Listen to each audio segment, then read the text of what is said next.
Assalamualaikum warahmatullahi wabarakatuh. Perkenalkan, nama saya Nabil Azhar dengan nomor induk mahasiswa 12030303089. Di sini saya akan menyampaikan dan menganalisis sedikit tentang materi hak asasi manusia untuk memenuhi tugas akhir semester. Apa itu hak asasi manusia? Hak asasi manusia adalah hak yang melekat pada manusia sebagai anugerah Tuhan yang wajib dihormati, dijunjung tinggi, dan dilindungi oleh negara, hukum, dan semua orang. Secara umum, HAM bersifat kodrati, yang artinya HAM adalah hak yang telah menjadi kodrat manusia. Selain itu, HAM bersifat universal, yang artinya HAM secara umum berlaku di seluruh dunia, dengan tetap menghormati adat istiadat dan budaya daerah masing-masing. HAM juga bersifat langgeng, yang artinya HAM adalah hak manusia sejak dari di dalam kandungan hingga meninggal. Manusia memiliki hak yang tidak dapat dikurangi dalam keadaan apapun, yaitu hak untuk hidup, hak untuk tidak disiksa, hak kemerdekaan pikiran dan hati nurani, hak beragama, hak untuk tidak diperbudak, hak untuk diakui sebagai pribadi di hadapan hukum, dan hak untuk tidak dituntut atas dasar hukum yang berlaku surut. Hak-hak itu adalah hak yang tidak dapat dikurangi dalam keadaan apapun, sedangkan hak selain itu tergolong sebagai hak yang dapat dikurangi. Contohnya seperti berorganisasi dan hak berekspresi. Namun, HAM dapat dibatasi. Dalam menjalankan hak-hak tersebut dapat dilakukan pembatasan.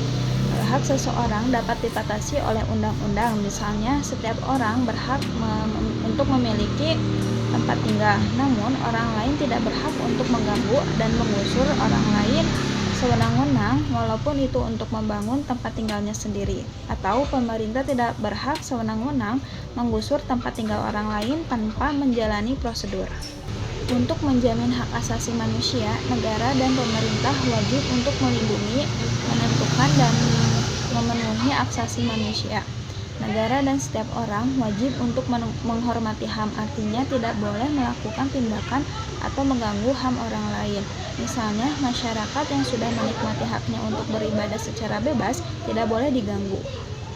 Negara berkewajiban untuk melindungi HAM, artinya ketika ada pihak yang lain mengganggu, negara wajib memberikan perlindungan. Contohnya, ketika ada orang yang sedang menyampaikan haknya untuk berekspresi, lantas ada pihak lain yang mengganggu, maka negara, misalnya polisi, harus melindungi orang yang sedang menyampaikan ekspresinya itu. Negara berkewajiban untuk memenuhi HAM, artinya negara harus mengambil langkah-langkah supaya setiap orang menikmati HAM secara lebih baik dan meningkat dari waktu ke waktu. Contohnya hak anak atas pendidikan. Maka negara harus menyediakan gedung sekolah yang layak, berkualitas, dan materi pelajaran yang baik. Selain itu, setiap orang wajib menghormati hak asasi orang lain dan tertib di dalam kegiatan bermasyarakat. Namun dalam menjalankan hak dan kebebasannya, setiap orang wajib tunduk kepada pembatasan yang telah ditetapkan oleh undang-undang agar dapat menghormati hak dan kebebasan orang lain. Apabila seseorang atau sekelompok orang atau aparat negara dengan sengaja atau tidak sengaja mengurangi, menghalangi, membatasi, atau mencabut hak HAM orang lain, maka hak tersebut adalah pelanggaran terhadap hak asasi manusia. Pelanggaran hak asasi manusia akan menjadi akar segala permasalahan dari suatu negara.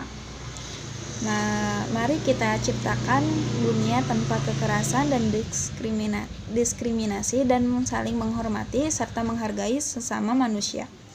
HAM untuk semua. Mungkin cukup sekian yang bisa saya sampaikan, kurang lebihnya mohon dimaafkan. Wabillahi taufiq wal hidayah. Wassalamualaikum warahmatullahi wabarakatuh.